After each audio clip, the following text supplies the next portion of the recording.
I'm Gabby Young from Feedvisor, and I'm pleased to be hosting top Amazon seller and entrepreneur Joe Jonovich in today's live interview. Joe is actually a Feedvisor user, and he's the owner of ePestHero, a business which sells pest control products to both professional pest control operators as well as DIYers. With 20 years of pest management experience, use of AI technology, and smart business decisions, Joe has actually managed to grow his monthly sales 10 times from $30,000 a month to $300,000 a month in just 1 year. And so that's why so many of you are here to find out how to do exactly the same thing. So before welcoming Joe, I'd like to let you know about a couple of things. Firstly, I'll be raffling free Amazon account analysis to 5 lucky winners in this audience. So we'll pick them randomly, and then 5 of you will get a free Amazon account analysis after this session. So look out for that in your inbox. And for those of you who are on the East Coast of the USA, you may know about Feedvisor's upcoming Professional Sellers Summit in New York.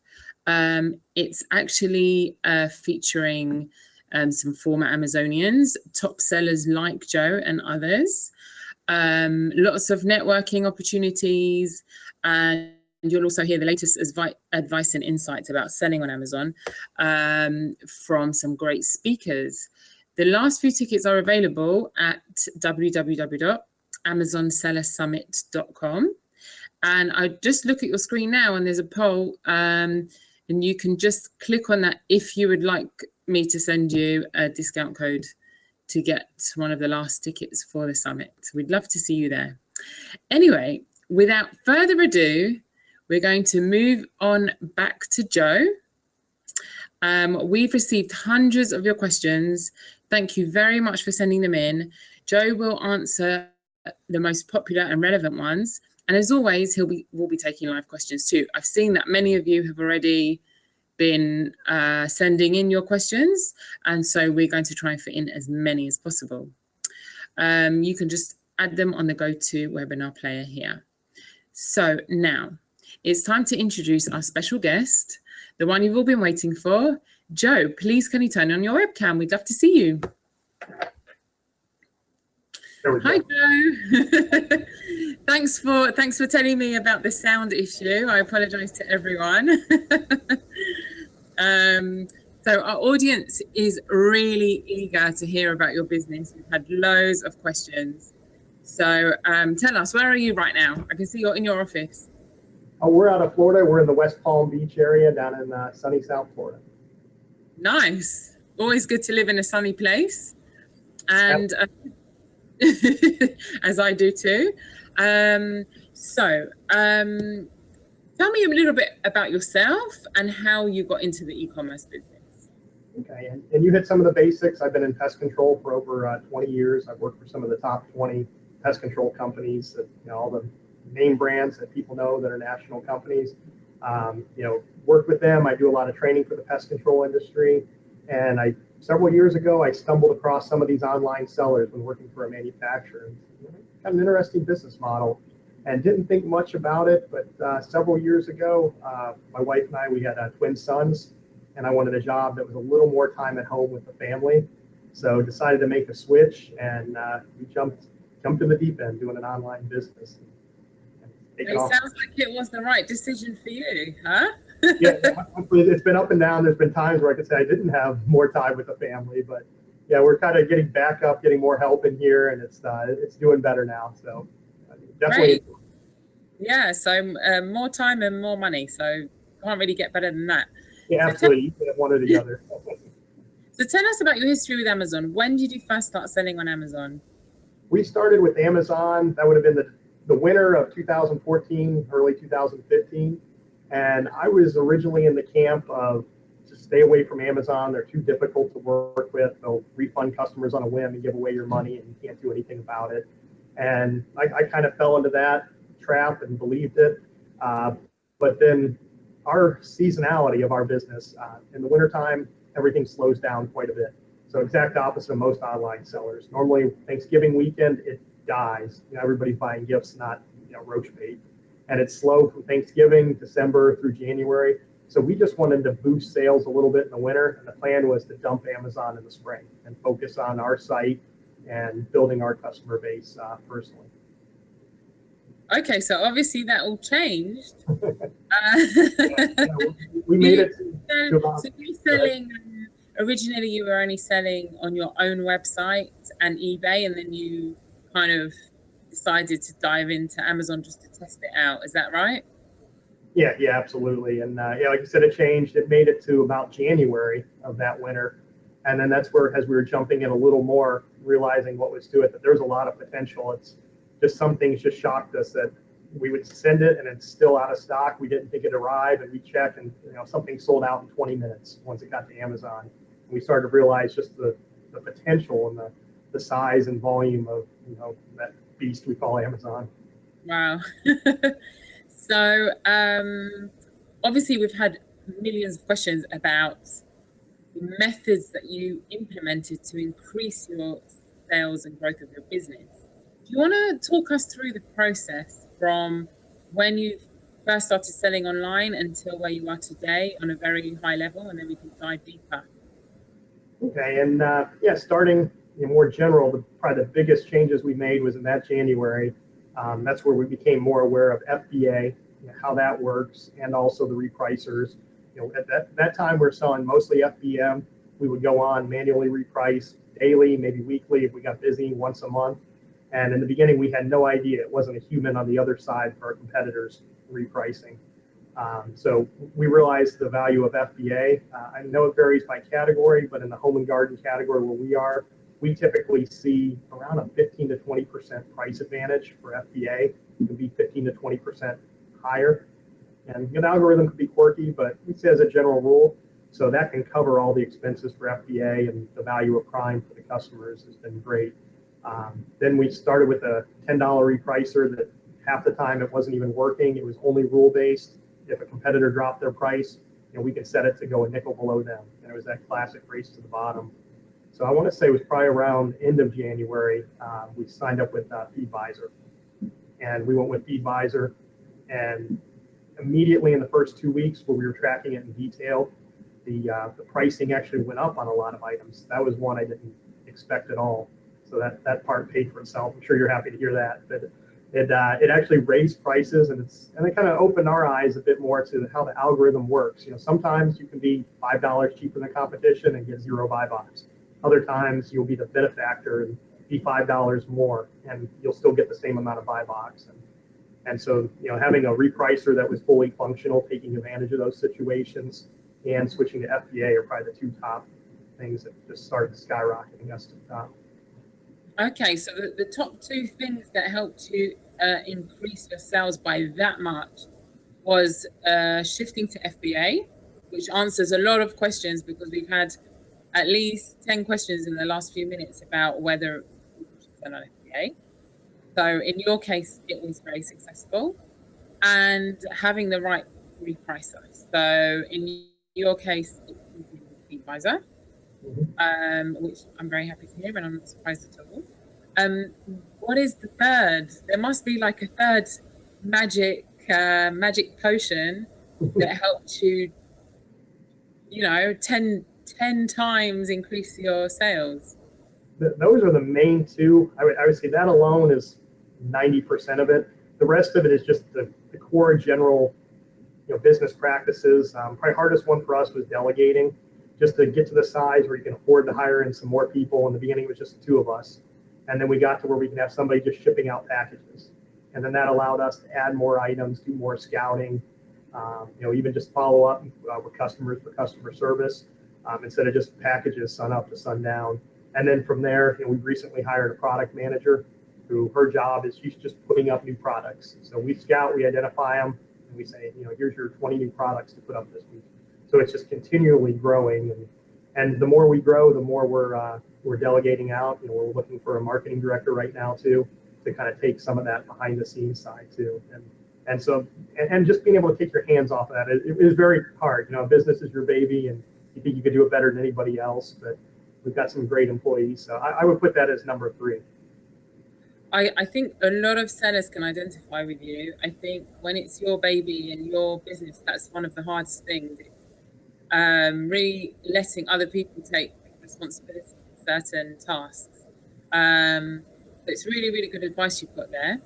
Now, I just want to take the opportunity to give you a chance to see a demo of Feedvisor. So if on your screen now, you'll see an option to either find out a little bit more about Feedvisor or schedule a personal demo so you can actually see it in action.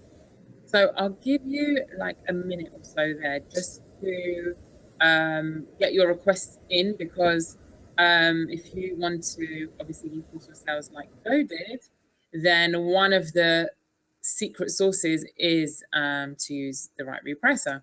So to find out whether it's the right repricer for you, you can click to schedule a personal demo, or you can click that you'd like to receive some more info, and we'll send you some more info about that.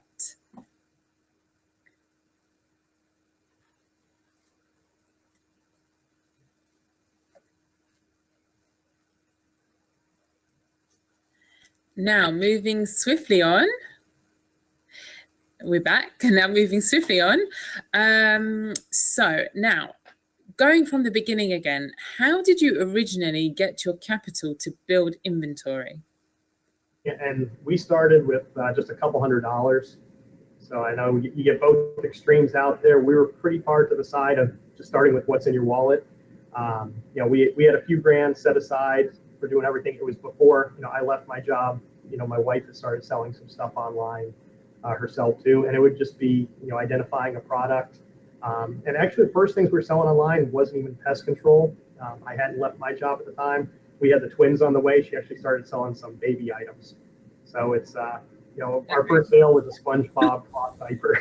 So big transition to pest control.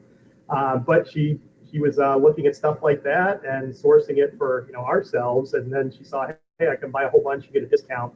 And she sold the rest on eBay, and then eventually later on in Amazon for that. But we started with just a few $100s. You'd order it, and then you'd sell it, and then take that money and the profit, go order maybe $500. You sell it, go order 1,000, and it just started snowballing. And early on, go ahead. No, I think that's really smart. Sorry, I didn't mean to interrupt you there. I'm impressed, and I think it's a really, really smart way to move forward. You don't have the stress of owing any money, and you really have built it yourself. So it's really, really impressive. And then from then, when you started having, those sales were building up, what strategies did you implement to increase those sales incrementally month over month? So how did you keep making sure you were increasing those sales at the beginning? Yeah, and there's several different angles, hitting everything with inventory is probably our biggest struggle, keeping things in stock, being only a couple years in. Each year we're grasping the seasonality a lot more.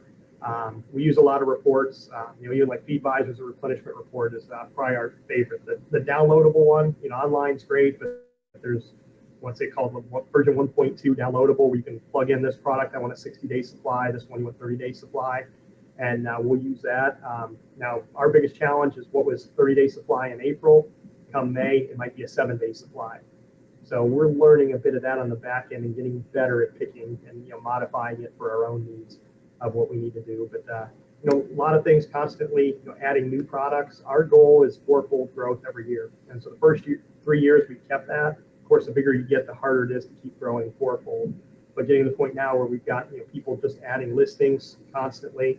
The repricer, the goal with that is to try and be hands-off, get the proper floor price, get the proper ceiling, and walk away. That's some of the lessons we learned early on of maybe get greedy and put the floor too high, but put it as low as we're willing to go and trust the algorithm for the repricer. But yeah, just the kind of standard inventory logistics that I'm sure most online companies have to battle on the back end. Those have been probably the biggest growing pains. Great, thank you. And can you tell me a little bit about how you use Amazon sponsored products? We had a few questions about how much budget people should be investing in Amazon sponsored products. Gotcha. And it's hard to hit a dollar value. I know different categories will have different bid prices. Just from what I hear from different sellers in different categories, it's typically a 10 to 20% boost in sales. That's exactly what we're seeing, currently too, for Amazon sponsored products. I am a fan of it. That's not, explosive growth by any means, but I'll take the profit on 10 to 20%, any day. So it has been successful. We do have an advertising company managing that. They more than pay for their time on it. I hear some stories, kind of, hearsay, third person, of somebody who doubled or tripled their growth with Amazon sponsored products, but we haven't done that. I haven't talked to anybody directly who has, but it's still 10, 20%, on the top is nice. And moving forward, I do expect Amazon to start tweaking their algorithm and, lean more on that, because they are making a lot more money from sponsored products than everybody else. We're hoping it goes that way, and we'll be ahead of the game. I just read that Jeff Bezos is the second richest person in the world, so I'm sure he's getting more money. Okay, so thank you very much for that advice. I know it's very valued by our audience. Now, we're having a few questions about more explanation about how the repricer helps you grow your business. How does the algorithm help you stay above product cost without repricing to a loss? Maybe you, rather than me, can explain how we've managed to do that for you. How our algorithm has enabled you to make more profit rather than losing profit and just making the sales. Yeah, and in simple terms, from seeing the algorithm work, and even when you watch the 30-day reports of what the pricing does over the past month, is it's constantly testing the water, so to speak. Can it bump the prices up? And I love that. It's real easy for a rule-based repricer to move prices down. But let's say a product's at $25 and you've got 3 other people selling it, and everybody's at $25. The price is reset about every 15 minutes on Amazon. Feedvisor will actually say, you know what, can we boost this up to 25 and 50 cents? And maybe it works, maybe it doesn't. The key is Feedvisor is based on the buy box. So it'll look at the algorithm, figure if you've got 4 other sellers, maybe you should each be getting 20% buy box. So it won't get too greedy, but it'll be going for that. If you're only getting 5%, it'll say maybe the price should come down a little bit. If you're getting 60, 80%, they might say, you know what, we might be able to sneak up to $26, $27 and still get our fair share of the buy box. And I'll watch that with a lot of products. It'll sit there at $25, and every day or two it'll boost up to 26. And maybe Amazon and algorithm gives you the same buy box. Then it'll maybe try 27.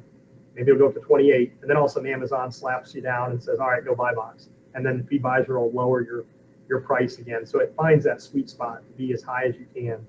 And that goes back to when we started with Feedvisor in the first couple of weeks, where I was watching some ASINs very close to see how they did. And there was a handful of them that had actually increased the price by $1 to $2. And I was just doing on the calculator, okay, how many units did we sell? We sell 1,000 units, you make $2 more a piece, that's $2,000. It's like, that's more than paying for Feedvisor, right there. So not even counting the extra buy box share you got from lowering the price. So that was, not why I went with Feedvisor, but a really pleasant surprise to see the prices actually creeping up. So that's exactly the difference. For those who are asking, what's a repricer and what's the difference between a rules-based repricer and an algorithmic repricer? With rules-based repricers, you'll tend to find that they will fight for the lowest price.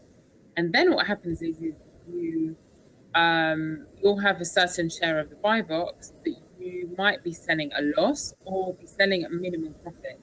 So what Feedvisor's algorithm does is it finds the right balance between the buy box share and the profit that you're making to really maximize those profit margins. And that's at the bottom line. I think for you, especially Joe, what's the most important in the profit margin that you're making, cash that you're making at the end of the day. Yeah, and I like when you do come across the rules-based repricers, they can, I guess you can call it, manipulate them a little bit. If somebody even says they're going to match your price or they're going to be 5 cents under, instead of just the race to the bottom, where Feedvisor will test it and raise it $1, well, then if they're matching your price, they come up $1. And then it might leave it there for a while, then it'll come up another $1, and then they'll come up to match too. So it is nice to see the prices come up, even when other people are using a rules-based repricer too. Exactly. And someone just asked, well, Amazon has also a repricer, so why can't you just use Amazon's repricer? I'd say that Amazon's repricer is also rules-based, and the aim is to keep the prices low on Amazon. So if your aim is just to, keep your prices at floor, maybe you can use Amazon's repricer just to get your sales going. But once you've got those sales going and you want to maximize your profit, you need something a little bit more sophisticated.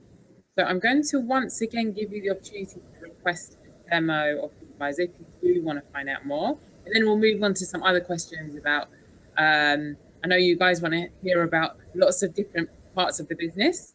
So on your screen now, you'll see, would you like to find out how Feedvisor can help grow your Amazon business? So you can click to schedule a personal demo. You can click to find out just some more general information. I'll give you half a minute to do that. Okay. There you go. Now we're going to go back to answering a few more questions. So Joe, one question's just come in. How many SKUs do you have on Amazon? We're currently somewhere between 250 and 300. So that's where adding the product manager, that's our big goal to increase those. Looking at our close competitors, we see we could be easily about 800 good quality SKUs. There's probably a few thousand minor products, but about 800 good SKUs. So that's one of our main strategies for the fourfold growth in the coming year. And are you selling the same products on your website and on eBay as you are on Amazon? Yes, we try and get them across all. Amazon originally, one of the nice things about Amazon is it's so easy to add products. The listings are already there. It's the same products as we're using branded products made by Bayer, BASF, Syngenta, all the big manufacturers. Is we can just say we want to sell that too. Here's our offer, and then turn it over to Feedvisor. So initially, early on we were adding a lot more to Amazon than the other sites, and it took time to catch up. But we're slowly catching up with our site, and and eBay too. It's eBay's definitely less volume, but it's extra revenue too, getting stuff added to as many sites as possible. Do you sell any of your own manufactured products, or private label products? No, we don't. Most of ours being the chemical base, those all have to be EPA approved. So it's about $100 million to get one through EPA. So we're not quite to that level yet. Some of the equipment. I'll give you another 2 years to build up the money for that. But we've done pretty good with the branded products. There are some equipment manufacturers and other things that aren't EPA regulated that are easier for small companies to come in, and we might have some private label stuff in the future. We look at some kits too, because with the background being an entomologist, it's a lot of times it's not just you buy one thing to take care of, say ants. It'll be a kit of 2-3 things. So those we're looking at getting maybe our brand kits put together to make it one-stop shopping. A few angles to come at that. Yeah, that's cool. So in terms of getting like new products to expand your product line, what would you say is the fastest and most effective way to source those new products, and then so that you can expand your product line, have more SKUs, and then what would be your steps in launching those products? Okay, and I know we're more of a niche market, but where it is branded products, anybody with a pest control license can buy a lot of the same products we can. Pretty much can buy all the same products. It's just picking which ones to go after. Probably the biggest thing we've done too is watching what our competitors are doing. On Amazon, you can look at their seller stores. Amazon ranks them by top sellers. Doesn't mean the most profitable by any means, but you can identify the ones with the most volume and work your way down. Even private websites that sell in your category too. Most websites you can sort by most popular, and we'll work through those, and that helps identify volume. And then digging deeper to see, where is the profitability, on that. We've got probably 5 to 10 distributors we can buy from around the country, and some of them are cheaper on one product, others are cheaper on another. So just going through all that to find out who's got the best price, get it in. I know there's a lot of software and Google extensions out there that can help you source products and keep track of it. I even like Amazon's app on their phone. The computer doesn't seem as nice on that, but the Add a Product app seems pretty good about punching in your price accurately and quickly calculating the Amazon fees and determining is it going to be profitable or not. So do you already have the relationships with all the distributors? You've already got those in place even before you started selling online, right?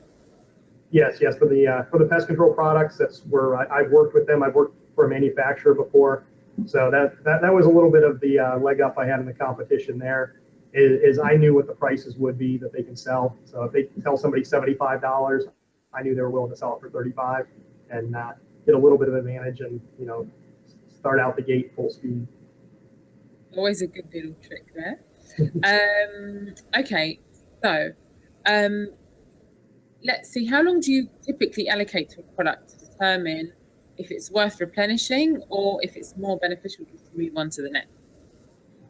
You said how much time? So yeah, I mean, well, not even how much time, but how do you kind of determine if this particular product, after 3 months you've had it, whether you should be replenishing it or whether you should just move on to another product? Okay, if we look at a product and it looks like it's going to be a good one, initially that it's going to have a decent profit, usually we start a little bit more conservative, and that comes back to us just starting with the money in our wallet in the beginning. It was the same thing we did back then. Even now, we might still just buy 2 cases of a product. My personal view is I haven't been selling it for the last 3 years. If I'm not selling a pallet of it next month, it's not going to hurt me. So I'll send 2 cases to Amazon and see what it does. We had one the other night. It got checked in at 5 p.m. Within a few minutes, it was out of stock already. So we're going to go back and send a larger volume. That one I might up it a bit, but generally we'll send 1-2 cases. It'll get you a general idea of what your velocity is at some of the velocity reports, on Feedvisor once again. But it'll give you an idea for the velocity, and then we'll maybe send 4, maybe no more than 10 cases, because still it might only have been in stock for a couple days. But once you send 4 to 10 cases, that'll give you a good idea. Does that sell in 1 day? Does that sell in a week? Does it sell in a month? Is it sitting around for 6 months, and you got to end up recalling it in the end? And generally from that, we can say, all right, this is going to be a pallet a month product, and help if it's successful. If it's 2 pallets a month, that's just one of the strategies too. It's not always a bad thing. Excuse me, not 2 pallets, but if it's 2 cases a month, we might load up a pallet with 2 cases of this, 2 cases of that, and all in all, they're a little bit of profit on each of them adds up to be big after a while too. So a lot of times, all the analytics in the world doesn't tell us which are going to be the winners and losers early on. But a few analytics can help. Yes, absolutely. Okay, so how did you find a niche in a market that's so competitive?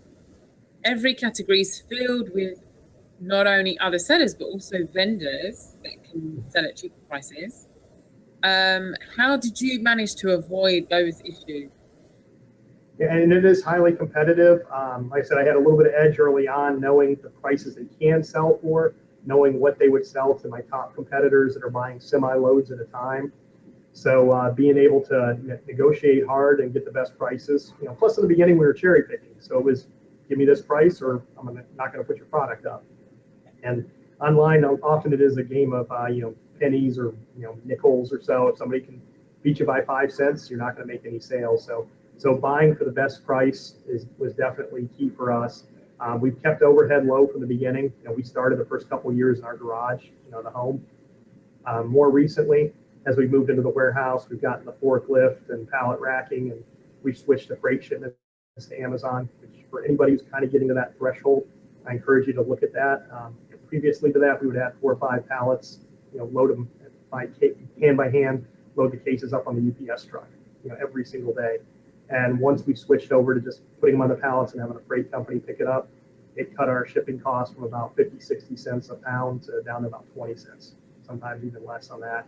So that was huge. That's sometimes doubling our profit margin on items. Yeah, I like the way that you're not only looking at your actual sales volume, but actually making sure you're maximizing profit on each sale. That's super important. Especially because many of you have asked about sales, and actually you should also be looking at profit, because you need to be efficient. So do you have any kind of tips to optimize listings to differentiate kind of your Amazon store? from a sea of other sellers with kind of similar kind of products? And small tips, Amazon is set up to keep the customers as the Amazon customer. So it's very hard to stand out. Our products might be sold by 10 or 20 other people a lot of times. When you do communicate with the customer, just having the best customer service, trying to follow that Amazon model, the customer is always right, be customer centric. Now, if I'm talking to a customer, I'm always signing it at the bottom, Joe Jonovich, entomologist, ePestHero. If they're asking a bug question, I try and drop in there, I'm happy to help. I'm an entomologist with over 20 years experience. So whatever your field and your market is, if you can show that, hey, you're better than that other seller out there, hopefully they'll come back to you. I still see the cards are kind of stacked against you. Some people ask, how can they come back? And I do walk a lot of people through on how to find that little line that says, 12 other sellers. Click on that, scroll down and see ePestHero. And if you don't currently have the buy box, most people have no clue. They're not buying from Amazon, they're buying from a third-party seller. So it is an uphill battle, but we do get some loyal customers here and there, even on Amazon. Good, and it sounds like you're passionate about what you do. So I think that adds a lot as well when you are writing to customers. Now, let's move on to talking about the buy box and pricing, especially for those of you who are competing with buy box. What has been the best pricing strategy to maximize profit for you? I think best strategy, and pretty much where we're going now, like I say, current strategy, we tried a bunch of different ones. Figuring out what your true floor is, where you want to sell, and putting that into the Feedvisor repricer, and then what your true ceiling is, and doing that up front, and then just letting it go. If you have a change in price or you want to tweak something, absolutely you can do that. But some of the mistakes I'd say we made early on is we get greedy. If a product's got a 30% profit margin currently, we put it in the repricer at 25%. And then somebody else would sneak in at 24.9 and we'd lose buy box. And then maybe go to 19 and it basically it put us back in the repricing game. So we found if it's a product we want to, maybe our minimum is 5%, 10%, maybe zero, just to break even. We're willing to stay in the game even if it goes down to zero. Put that in as the floor and be realistic on your ceiling too. I know a lot of times the ceiling gets set as default as double your floor price. But if your floor is $35 and there's a lot of comparable products out there, maybe a duplicate listing for that same product or another manufacturer's product, they're all in a 35, 40 range. If you go up to 60, your sales are shutting off, even if you're the only person on the listing. So we found to just take a little bit of time, be very conscious of what you put the price at. It might be 35 to 45, and then just let it roll. Look at the monthly reports. It's I guess kind of like where the people play the stock market. Get tied up on the daily wins and losses and not looking at the big picture. But that's where we'll have a lot of our products now. We will go down to a break even, and I know it gets ruthless sometimes, the race to the bottom. But if somebody does want to come in, especially with the rules based repricer, we'll go down and we'll match them if needed. Hopefully the Feedvisor will keep us up a little bit higher, but if needed, we'll go down to a break even. But a lot of times too, they're doing that, just sending a couple cases to test it out, and they'll say this isn't worth it. They'll jump off, and then the price will skyrocket maybe to 20% profit, the next week. And so that's our main goal: keep stuff in stock, outlast the other people who are going to run out of stock shortly, and just look at your monthly average profit. Right. So how do you because you mentioned there with your inventory? So are you using any of Feedvisor's reports to optimize your inventory decisions?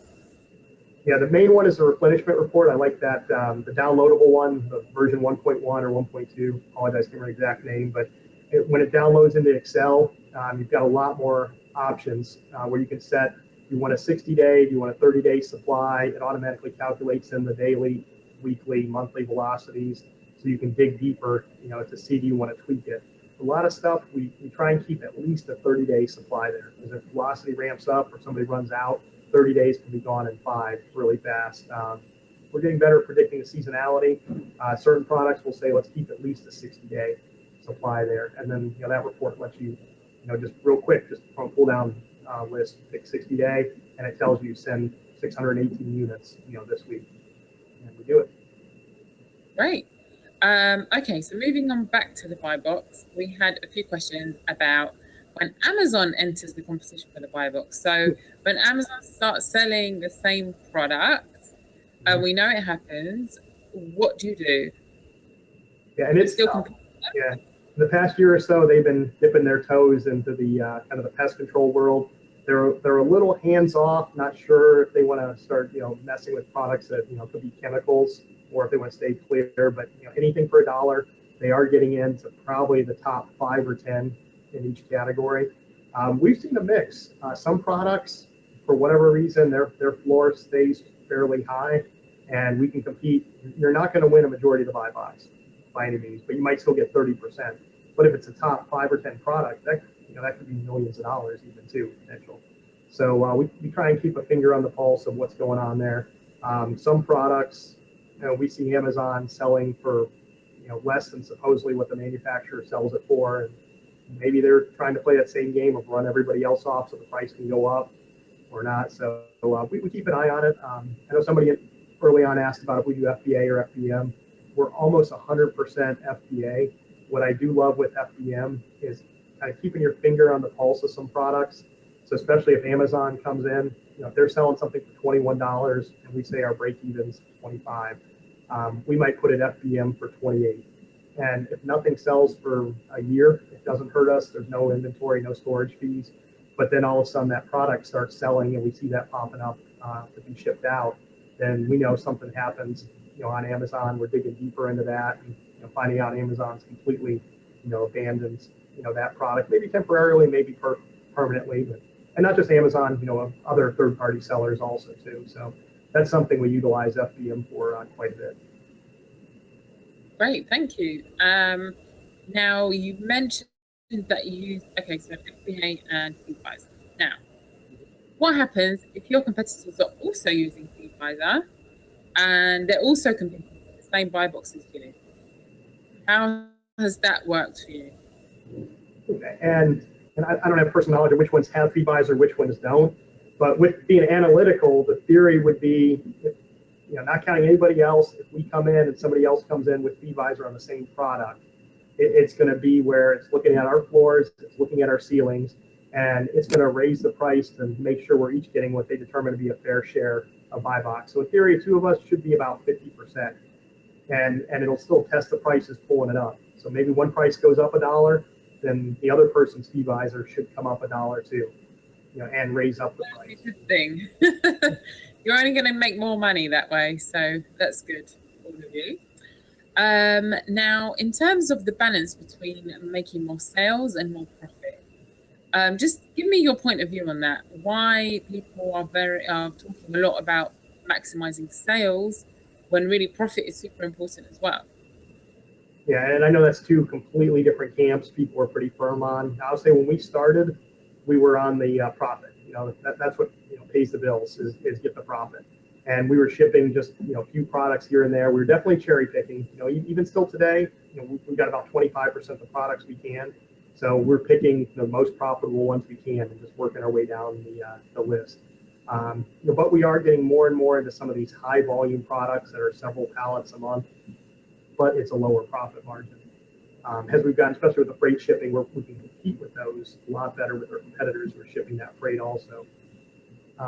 We are getting more into that sales. Somebody just starting out early on, probably under $1 million a year, or if they're shipping out of their garage, that's a really hard game to play. You've only got so much time, and I would say lean more on finding the profitable items would be value for your time and effort. As we've gotten bigger here more recently, our theory has been kind of what I mentioned about on these high volume products. Let's put our floor down to 0. We find our dead break even after shipping costs, the Amazon fees, etc.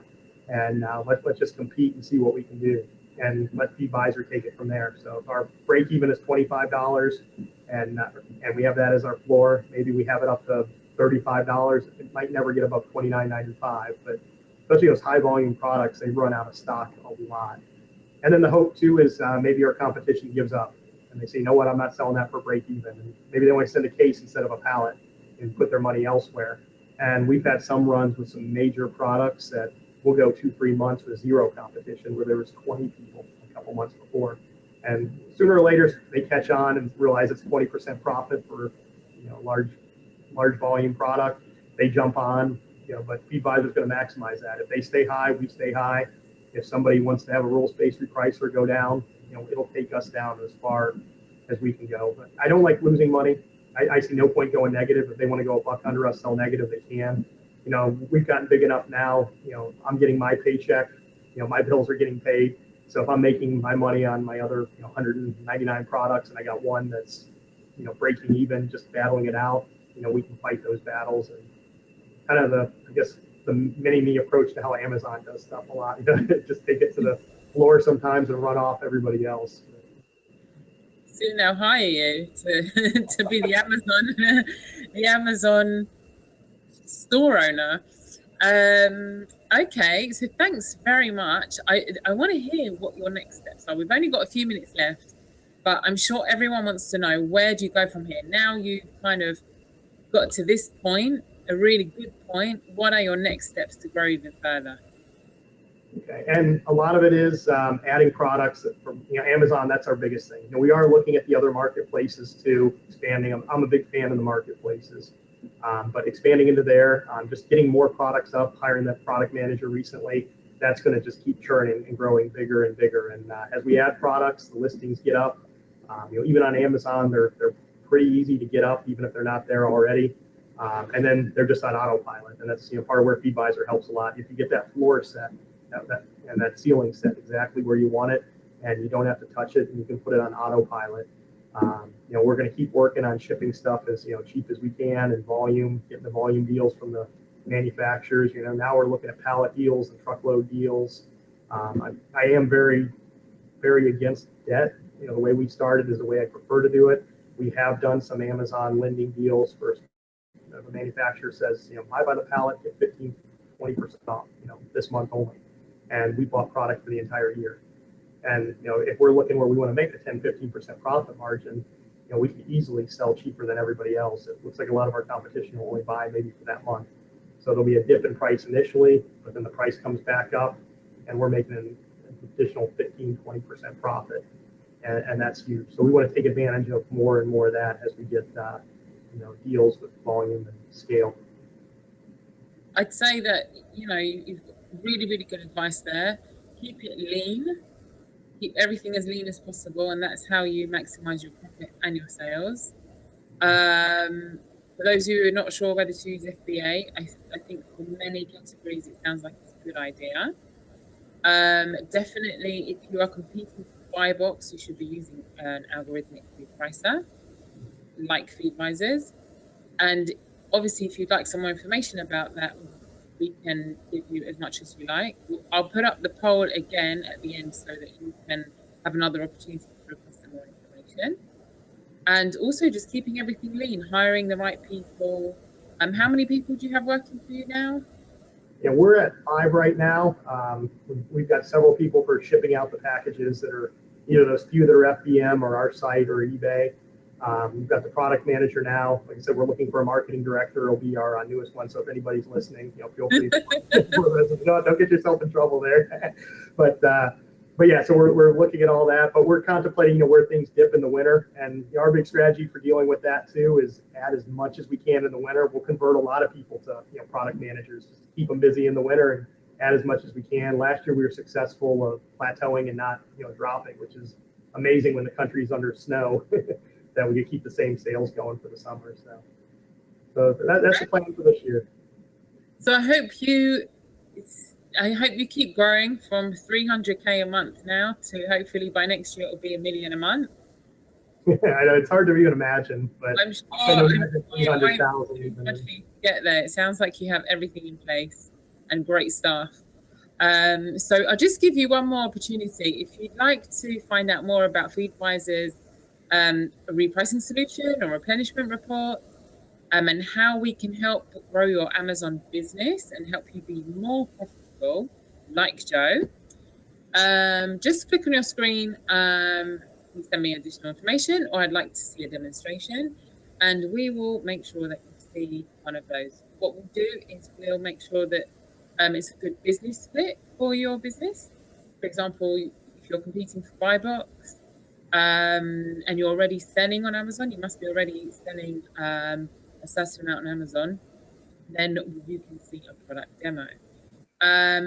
And for those of you who would like to join us in New York next week, you can either drop me an email, gabby@feedvisor.com, and I'll send you a discount code to get money off your ticket for that event if you're living in New York.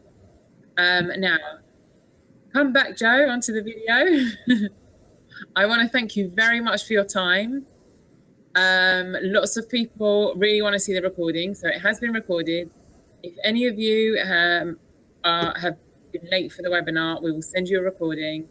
Joe, it's been an absolute pleasure. I know you're really busy, so thank you very much for taking an hour of your time to spread your advice and help other sellers out there.